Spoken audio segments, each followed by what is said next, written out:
Good afternoon, everyone. Good afternoon, everyone.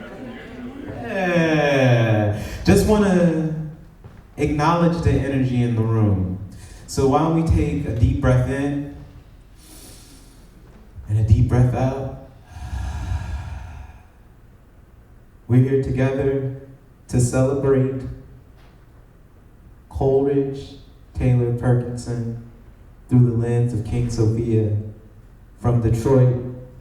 They are a Detroit-based artist, and we will be presenting the music and legacy of Coleridge-Taylor Perkinson as a profound representation of classical Black folk songs. It'll be a deep dive, but I'm not going to go too much into it because King will do that. But it'll be a combination of lecture, performance, and improvisation by Olula and I as well. And we're here to learn together and to celebrate the life of a composer that deserves all of the flowers because of the ways that he was able to integrate our history into the music. So, come on stage, yo. King Sophia, Olula, I'm Julian Otis. And we'll start after.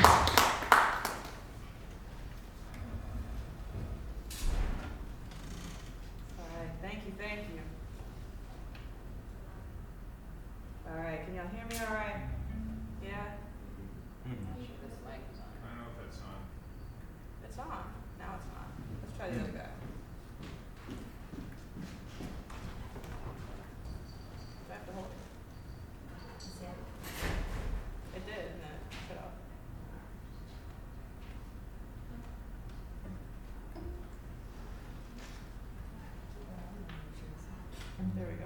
All right. It's on channel 6? No. All right. There we go. Thanks, you guys. All right. So thank you, everybody, for being here. Like Julian said, we are here to discuss the life and legacy and lamentations of Coleridge-Taylor Perkinson. Let's start with the basics. So Coleridge-Taylor Perkinson was born June 14th, 1932, in either Manhattan, New York, or Winston-Salem, North Carolina. There's some discrepancies about that, as there often are. We lost the projection. Okay, sorry. Oh, there we go. Thank you. There are some discrepancies about that, as there often are with the histories of Black folks, because they don't tend to keep good records for us. I can speak on that myself. My grandmother had 2 birth certificates, one each with a different year, and one just said Negro girl. So it was pretty commonplace around that time period. He was born to a very talented mother. She was a highly skilled pianist, organist, and theater actor that lived in the Bronx. And she named him after Samuel Coleridge-Taylor, who was one of the most, oh, hello, come back. Well, it's thinking. There we go. So, named after Samuel Coleridge-Taylor, a really extremely highly revered Black composer and conductor in his own right, a contemporary of James Weldon Johnson, W.E.B. Du Bois, W.C. Handy, all those folks. Actually was the first Black man to conduct the New York Phil. So he had big shoes to fill, right? But he surely did. He started dancing, and then he entered New York High School of Music and Art. He started studying there. He was mentored by his teacher, Hugo Ross. He led Igor Stravinsky while he was there. And he won the LaGuardia Prize for Music, which was really what jump-started him into his musical career. He started at NYU, and then he moved on to the Manhattan School of Music, which is where he really started getting integrated into the jazz world. So it was at this point that he started meeting all these really cool folks, Donald Byrd, Herbie Mann, Julius Watkins, and Max Roach. These were good buddies of his. They started exchanging ideas, exchanging music and compositions. And this was really a major part of what led to the eventual development of the Coleridge-Taylor Perkinson we know today and the work that we see from him. Yeah. He eventually got to go travel abroad. He studied under Maestro Franco Ferrara, who was a really famous Italian conductor. He also studied after this guy, Maestro Dean Dixon, who is really quite important in his own right. He was one of the first black conductors to gain international attention. He conducted many orchestras here and abroad, guest conducted for New York Phil, the Philadelphia Orchestra, Boston Symphony Orchestra, Chicago and Detroit Symphony Orchestras as well, and also the NBC Symphony Orchestra, which you can see we got the NBC on his mic over there. He conducted most major symphony orchestras in Africa, Palestine, and South America. Conducted during the Olympics in 1968, important guy. Really cool guy, Maestro Dean Dixon. There he is again, and it's interesting because the relationships that Perkinson had with Maestro Dean Dixon and with his other colleague Max Roach, I think really exposed a lot of the intricacies, the difficulties faced by black composers, conductors, and general black musicians within the classical realm, especially during that time period. There's a discussion that happened where Perkinson's buddy dictated this down. Perkinson was getting a phone call. He got a phone call with Dixon, who had seen him on Japanese television after he toured with Max Roach. And Perkinson said, I could not really explain to Dean Dixon that no orchestra, no ensemble, no opportunities would come my way in the United States.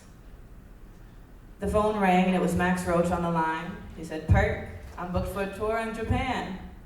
I need a pianist, would you come?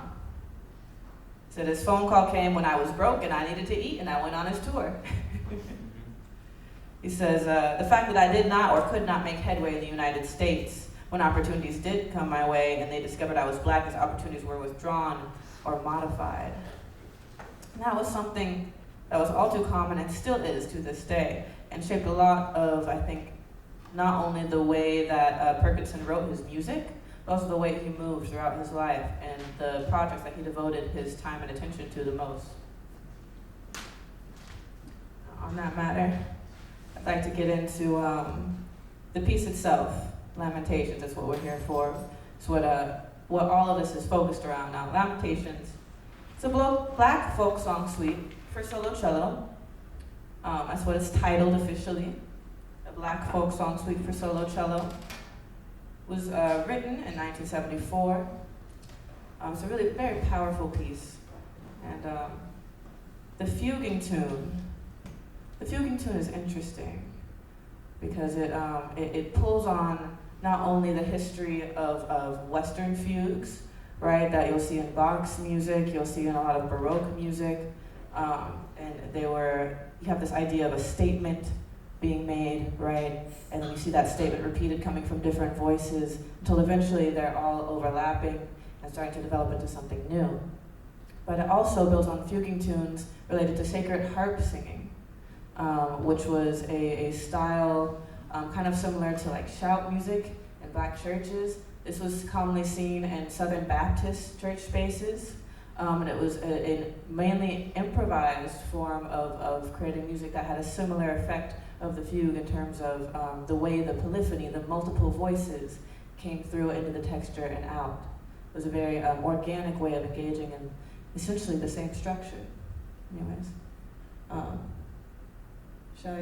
did we want to do this one or did you guys start last? All right, that's fine. So, here's the fuguing tune.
was wonderful.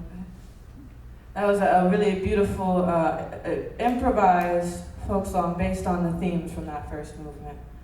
Give another round of applause for Julian for that.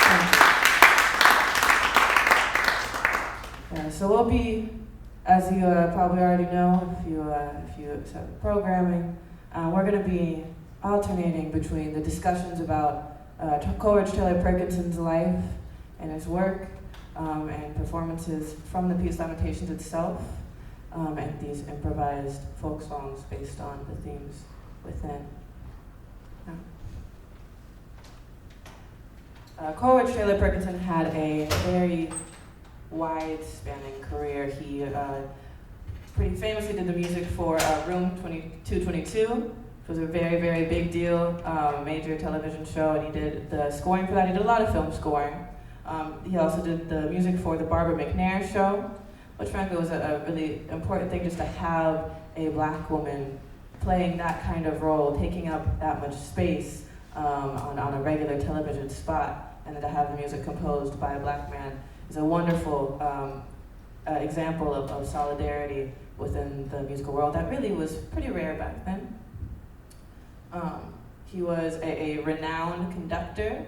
He composed and conducted scores for numerous award-winning theatrical and television and documentary films. He's arranged for jazz and popular artists including Harry Belafonte and Marvin Gaye. More specifically, if you're familiar with Marvin Gaye's I Want You, the incredible platinum album, Coleridge-Taylor Perkinson did the arrangements for a lot of those tunes. The strings and band arrangements for those, also did the orchestration, the film scoring for The Education of Sonny Carson, which was also a very major film. And the music from that, he composed, arranged, and directed the music for that film. And the soundtrack was sampled so many times by rap and neo-soul artists. It was sampled by 21 Savage. It was sampled by Travis Scott.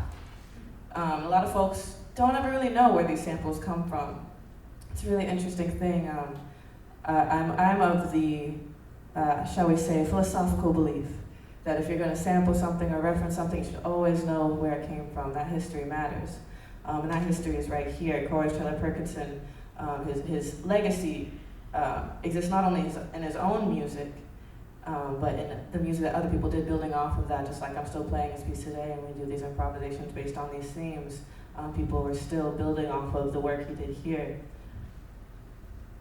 He also did the music and film scoring for Montgomery to Memphis, a really popular documentary about Dr. King. Also did some work for Sidney Poitier.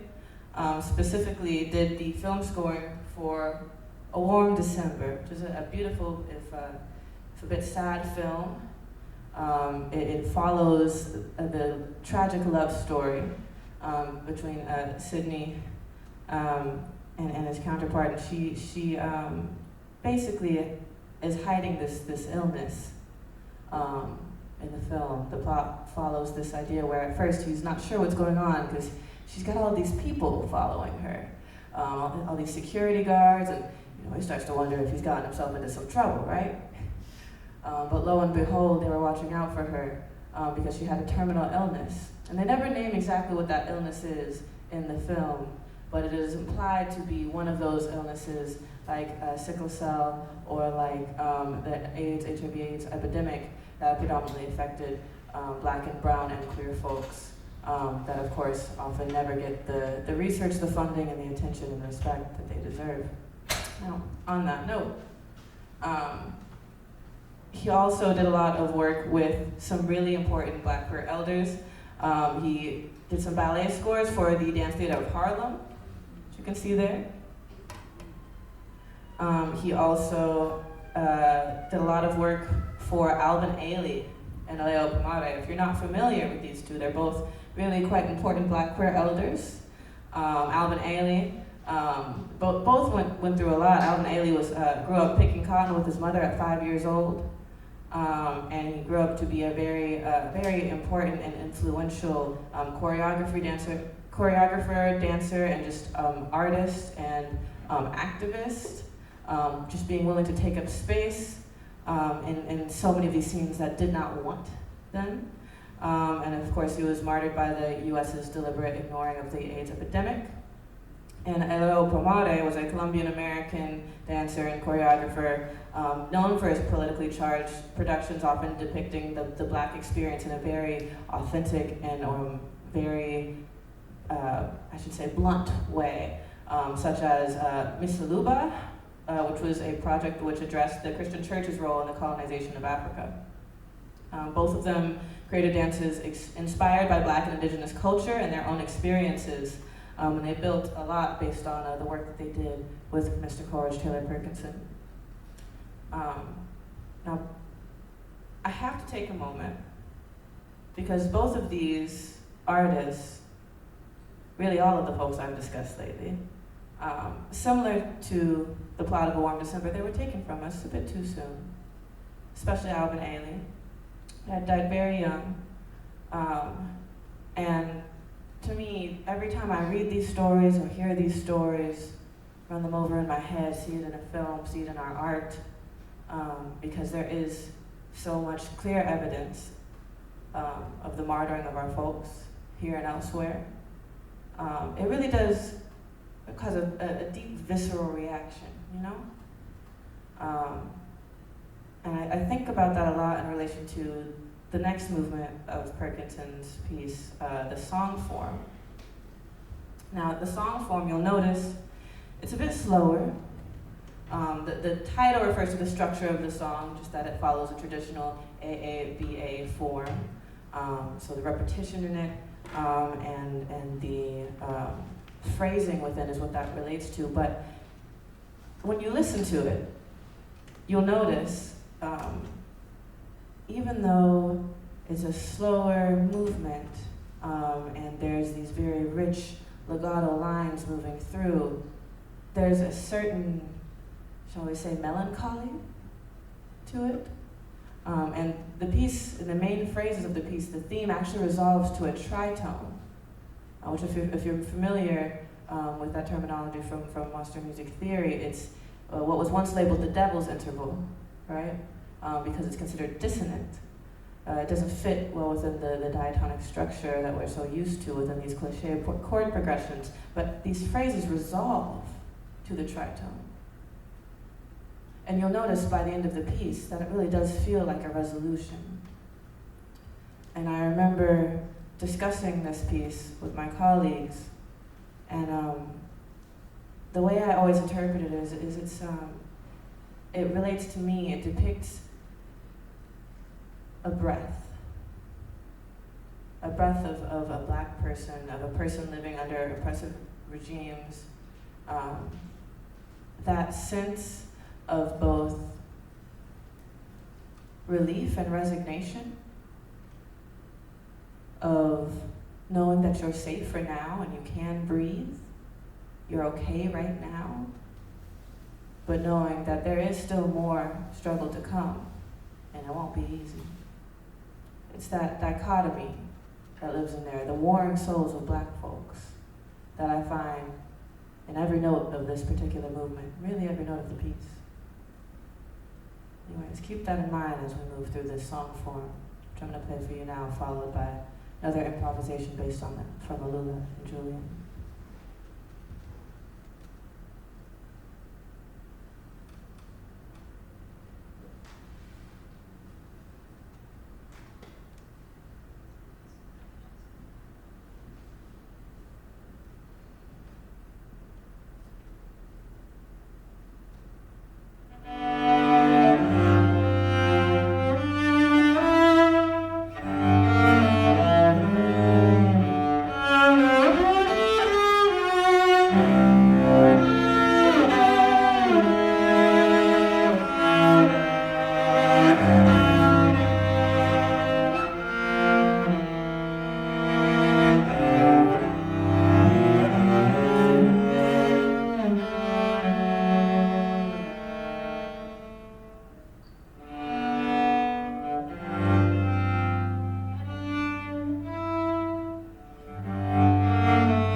feel that breath.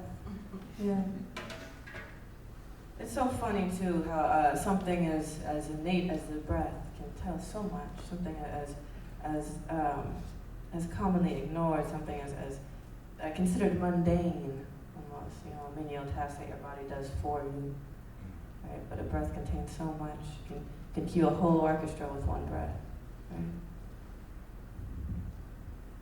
Now, this is probably one of my more exciting things to talk about. I think at least something that I really got excited about when I did the research for this project as I was digging deeper into Perkinson's history.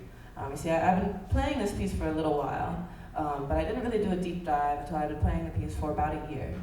And I started to get the notes under my fingers and feel good about the way I was phrasing things, but I hadn't really gotten to the meat yet of who Perkinson was and who he was working with, and how that has such a profound effect on the world around them, the world that we still are enjoying the benefits from that work today. Now, Symphony of the New World was the first integrated symphony orchestra in the U.S. It was co-founded by Coleridge-Taylor Perkinson in 1965. He conducted it for 5 years, and there's an article that I'll share with you. You can see it on the right here. "The Negro in Search of an Orchestra" was the title. Pretty on the nose, right? The co-founders were a long list of really popular and important folks: Coleridge-Taylor Perkinson, Ben Steinberg, Dean Dixon, Elaine Jones, Joe Wilder, Wilmer Wise, Samuel Barber, Bernstein, Aaron Copland, Ruby Dee, and Langston Hughes were all original sponsors. They premiered Ellington's Black, Brown, and Beige, and they were really a very important community-based organization that was starting to try to bring classical music, and frankly just the space for classical music out to the forefront, make space for Black conductors, Black musicians, and Black composers. Very big deal. There's a letter that was written actually by Leonard Bernstein in 1965 recommending the orchestra. He said, "I have not actually heard the orchestra perform, but I've heard and known Mr. Steinberg," the person who started it, or at least the person that was directing it at the time. He said, "Who conducted one of my theater works 15 years ago, is extremely able and gifted." And he says, "Most important of all, of course, is the sociological impetus behind this project. A truly integrated symphony orchestra." He says, the success of this project will certainly stimulate more of the same and may provide us with our first big step out of the unfair and illogical situation in which we now find ourselves with the Negro musician. Respectfully yours, Leonard Bernstein. That was a very important project with very important people involved, like I said. The first board of directors included Marian Anderson, Leonton Price, and John Hammond, just to name a few. Duke Ellington and the Modern Jazz Quartet also performed with the orchestra. There were a lot of Black composers and conductors regularly represented, which was a first. And this is a little clip of that article I was showing earlier. Now, interesting to note, interesting being my tactful word, that in most of the articles about the Symphony of the New World, not this one, this is an old article from New York Times in 1967. Most recent articles from the past 20 or 30 years, they take a little slice of this. They take the part right up there where it says, and this is Ronald Lipscomb speaking. Ronald Lipscomb was actually the cellist that this piece, Lamentations, was written for. He was a soloist with the orchestra. He's 24 when he gives this interview. And everybody always just quotes him as saying, "This should be seen for what it is, a middle-class operation with integrationalist ideals having no relation whatsoever to the mass of Black people." That is the quote that you see most often in reference to the Symphony of the New World, and what most sources illustrate the Black response to be, the response of the Black musicians involved. They leave out quite a bit. They leave out the part where he says, "We are happy to be here," and the part where he says, "Only a white man could have found the money and backing to make this orchestra work." But what we want now is a black orchestra, black owned, black operated, and black controlled. Quite convenient to leave those parts out, don't you think? Yeah. Now, the work that they did with this orchestra was hard work, but unfortunately it didn't last, at least not immediately. See, the orchestra disbanded in 1975, partially because of the funding, but partially because the orchestral musicians, they wanted to operate under a black music director. And even though Coleridge-Taylor Perkinson had conducted them for quite a bit, they never offered him that role. Ben Steinberg, the man that was placed in that role for quite some time, who was originally in that role, well, he was a white man. He considered himself to be a radical white man, but we all know that it's that much more difficult to understand the complexities of systemic injustice as it perpetuates our societies when you are directly benefiting from those privileges, especially back then when information was so much less accessible and so much less socially acceptable to be truthful about. So they disbanded. However, like Mr. Bernstein said, their legacy did continue on. As you can see, I'm here today, we're here today. And frankly, I don't think we would have gotten this far without major projects like this. And I agree with Mr. Lipscomb. I agree that projects like that, they help to a certain extent, and for the time being, it really was radical. It really was. But we do get often into this idea of quotas, and this idea of if I just tick this box, then I've done diversity. Check.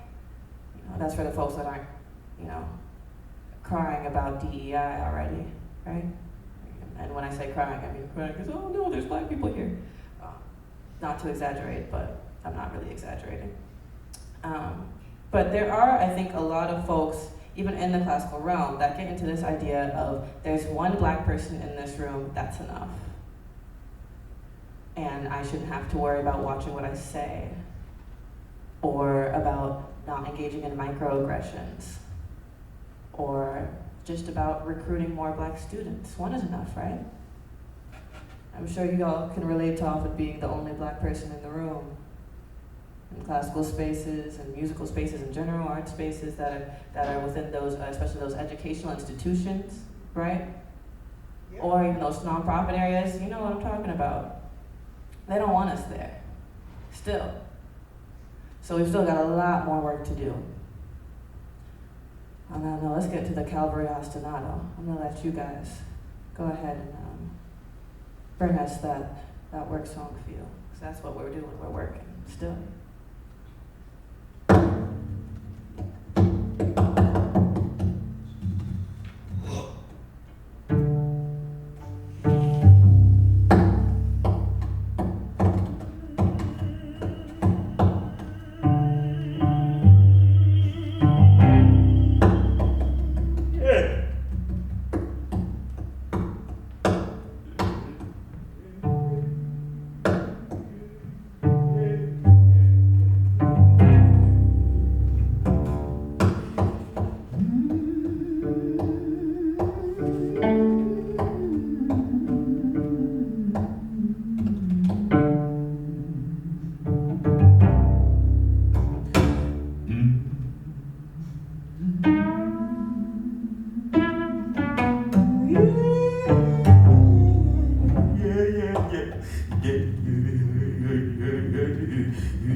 Another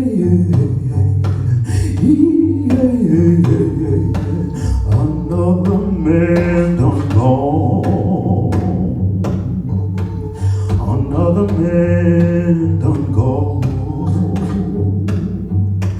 Another man done gone down to the county farm. Another man done gone.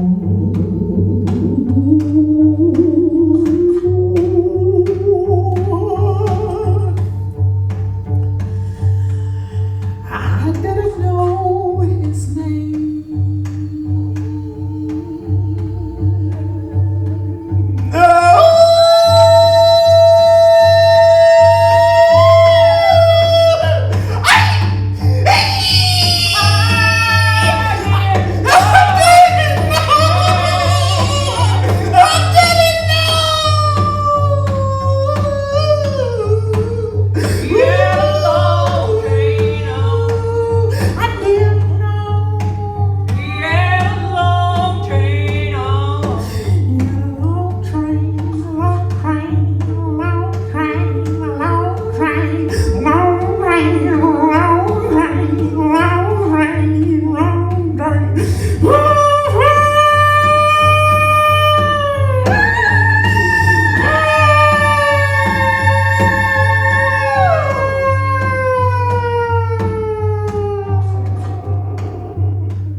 Wow.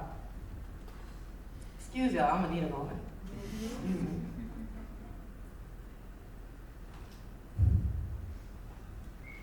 It's visceral, isn't it? Yeah. Give another round of applause for that.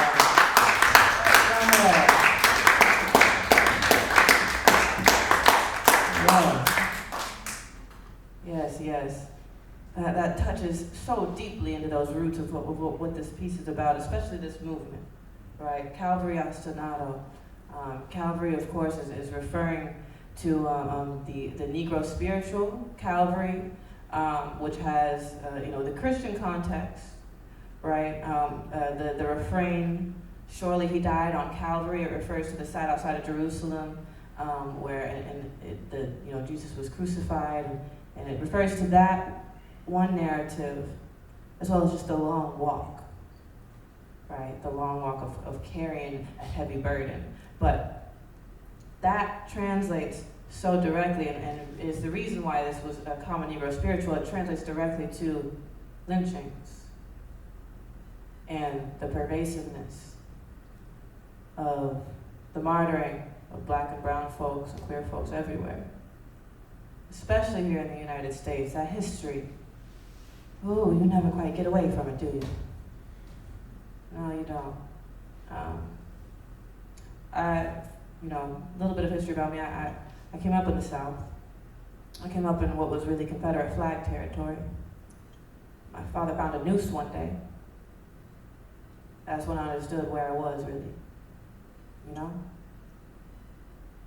Anywhere you are as a Black kid, you're going to come up with a target on your back, especially if you add any other marginalized demographics to that: queer, disabled, AFAB, not rich, whatever, not cis. And that deep history of lynching, it's everywhere, man. I remember so many times being taken to Confederate forts and monuments on field trips in 5th grade. I was 10.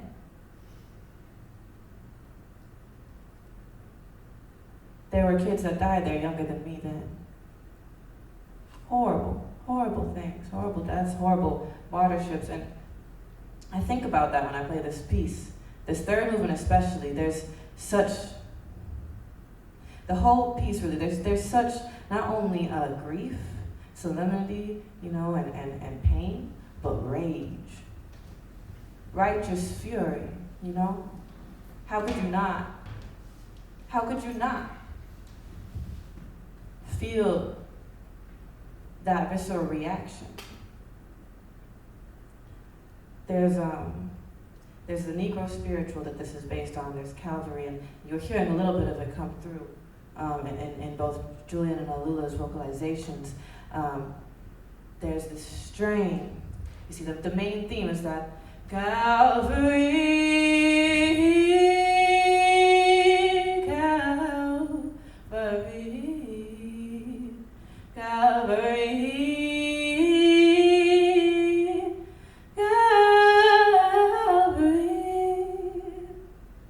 And then she goes on to say, surely he died on Calvary. But there's a line in that spiritual that goes, can't you hear the hammers ring? Can't you hear your child calling out to you, Heavenly Father? Can't you hear your Savior calling out to you? And every time I listen to it or sing it or play this piece, I think of all of the black folks, all the oppressed folks. I think of all the black folks that sung this song and were screaming it at the top of their lungs, or singing it as quietly as they could to stay hidden, even just humming it to themselves with teary eyes. I think of their pain, of can't you hear? Can't you see what's happening? It makes you feel a little bit insane, doesn't it? To feel that way, to have to ask those questions. Yeah. I think this was Perkinson's response to that. I really do. Here's the Calvary Ostinato.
So, we keep walking.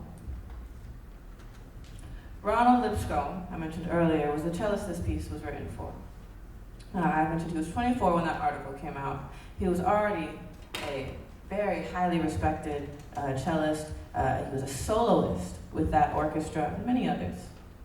He soloed with them. He studied under the world famous Pablo Casals, one of the best cellists of all time. One of my favorites, personally. Also, it's a worthy note that Pablo Casals is credited for rediscovering the Bach cello suites. You know, the age of yeah, we all love those.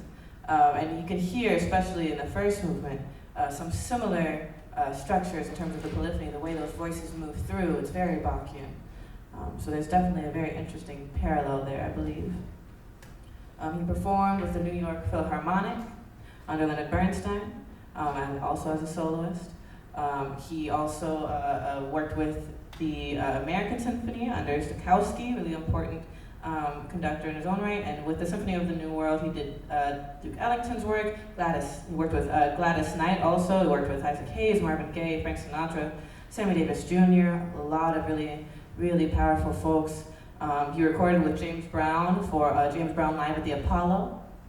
He also worked with Milt Jackson, McCoy Tyner, Waleed Ahmad, and Alice Coltrane throughout his life. He worked with a lot of folks providing really beautiful, beautiful music. But he also has been a teacher as well as a performer. And continues doing that to this day.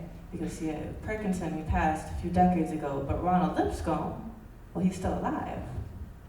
He's still alive.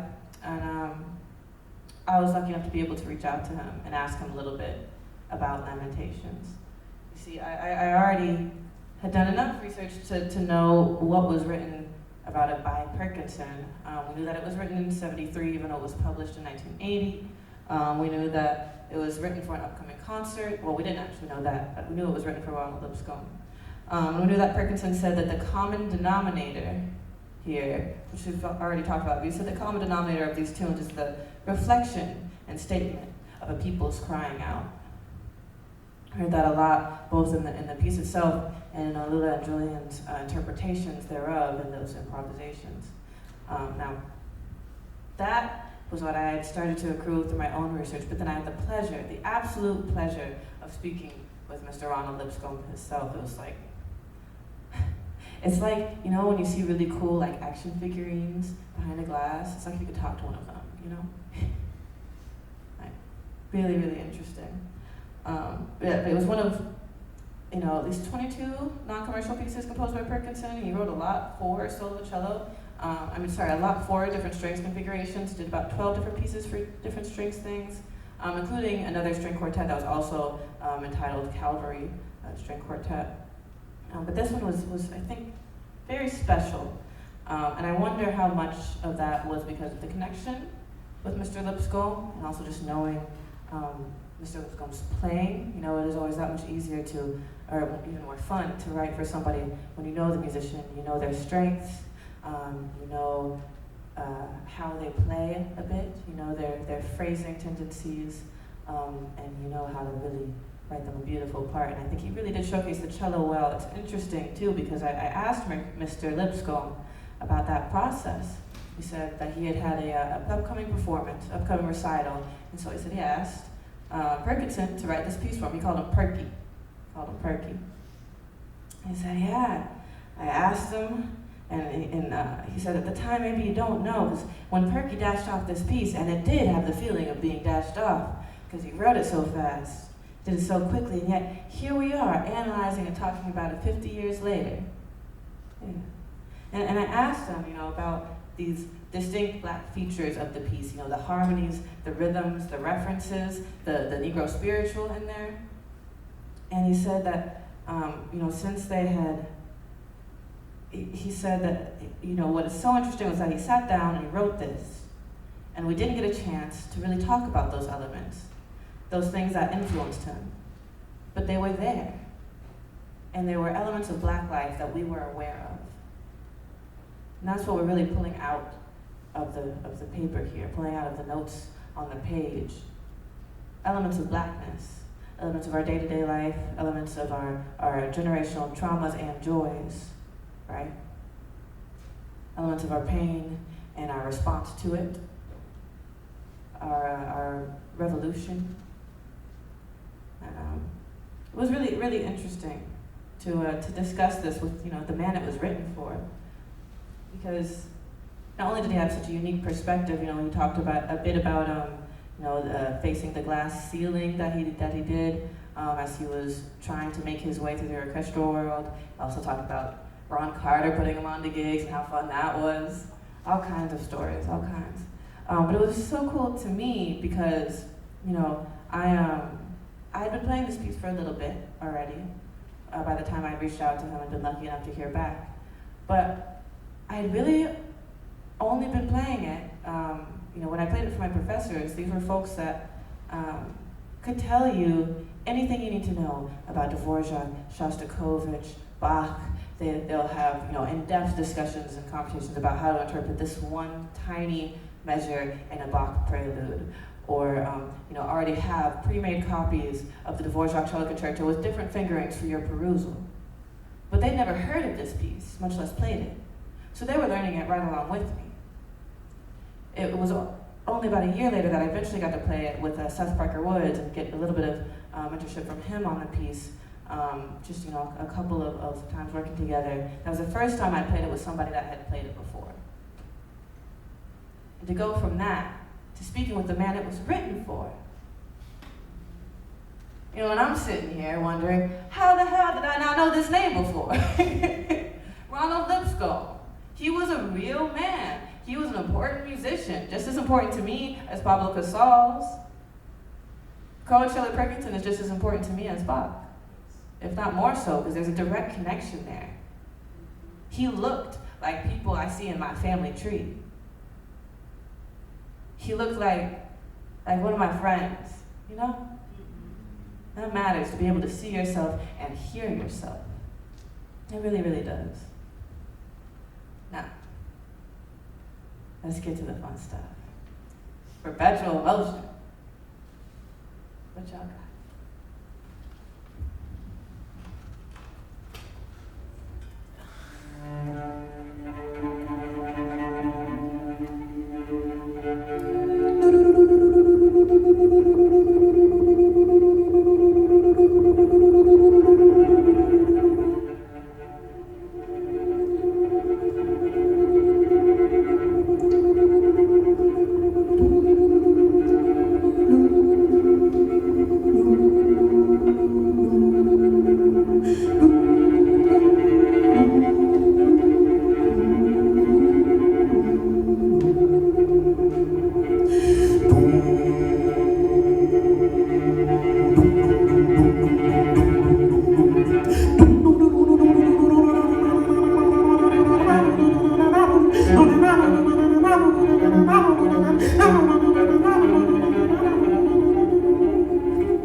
So that was our preface to Perpetual Motion.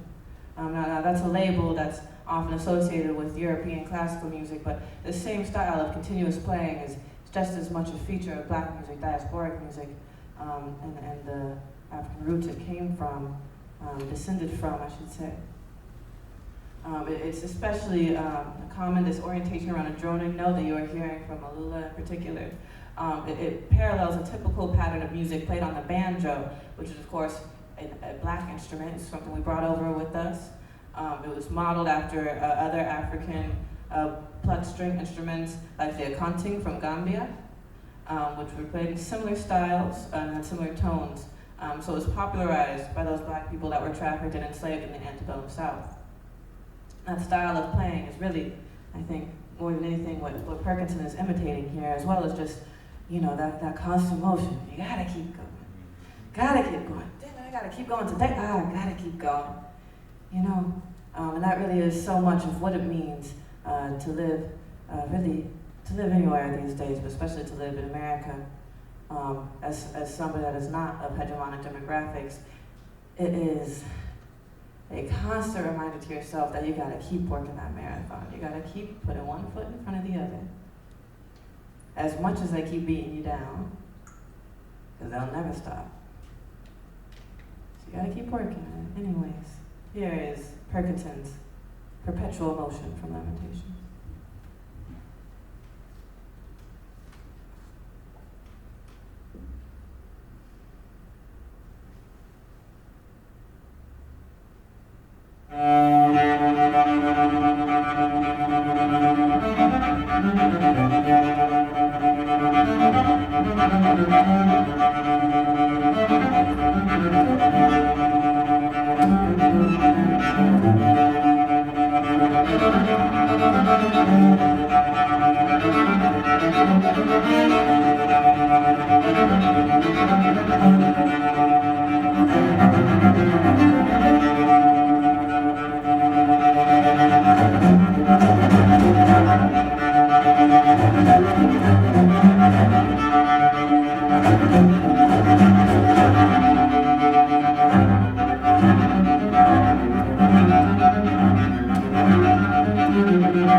Thank you.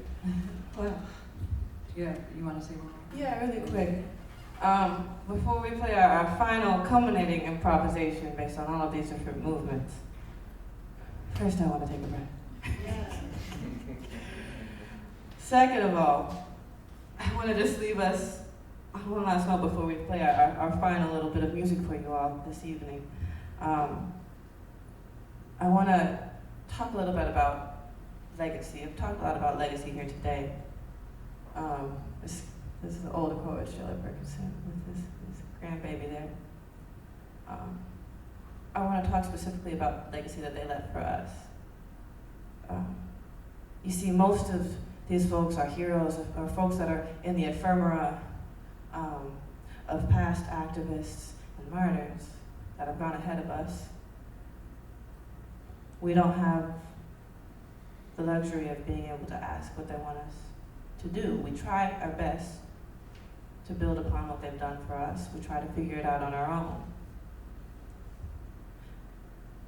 But I just feel so privileged and lucky to have been able to ask Mr.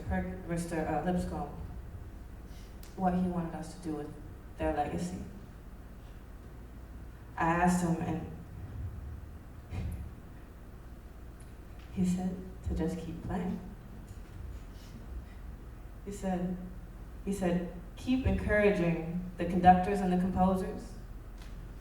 He said it was such a unique time, and those were such wonderful talents. He said, Perky had so much music in him. He said it was great meeting all these people and getting to know them a bit over the years, and that's what it's about. He said encourage and get people you know to do things. He said get together and play and have concerts, which keeps it alive, because it's great music. He said maybe you don't know. You know, referring to Lamentations, he said, Perky dashed off this piece, and here we are still talking about it. He said, encourage others to write great music and get together and play it together. Just like we are here. That's what this is really about. That's what the work is about for me. why I'm here. I'd like to think that's what Elastic Arts is really about, from my humbled perspective of just coming in and being so lovingly welcomed. And I think it's what Detroit and Chicago are about too. It's what it should be about, it's what it has to be about. Yeah. If it's not what you're about, maybe you don't belong in Detroit or Chicago, right? Anyways, it's what we're about here, and I'm so glad that you guys are here to do this with us. I'm so glad that you guys are doing this. I'm so glad to get to play with you guys. I'm so grateful and excited to see what you guys continue to do, And same with Elastic, same with all my wonderful friends and colleagues that are here. So let's do what the man said. Yeah? Let's build on that legacy and let's keep getting together and making music and sharing and creating. Let's do it.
not mine.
your cruel ways I may never live to know. Injustice to my true love, I will give you before I go. If we cannot meet again till our troubles are through, beyond the river of Jordan, I'll still be waiting for you, because of your cruel ways I may never live to know. And justice to my true love, I will give you before I go.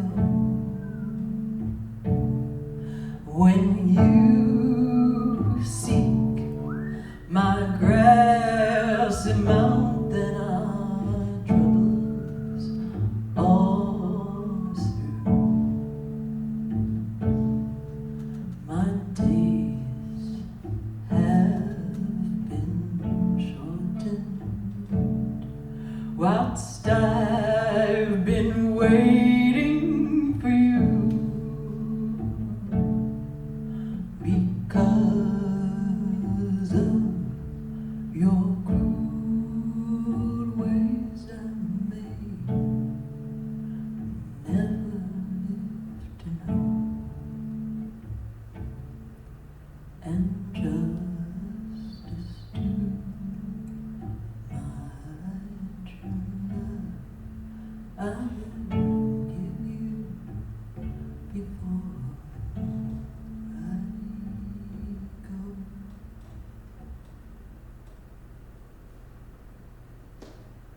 Thank you so much, everybody.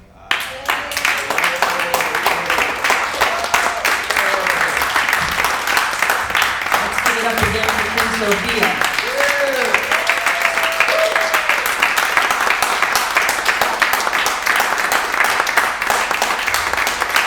We got Julian Otis on drums.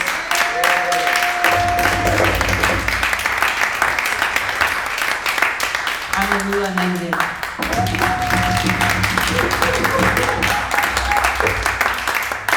This has been another installment of AfriClassical Features. Thank you very much for joining us. Before we go, we acknowledge all that we've learned today, all that we have held today, and as we carry it forth with us in the world, we remember our responsibilities to one another, to people all over the world, to our siblings on the continent, to our cousins in Palestine. We have responsibilities, and we carry this light and this music and this love and these stories forward with us when we leave. So thank you, and carry.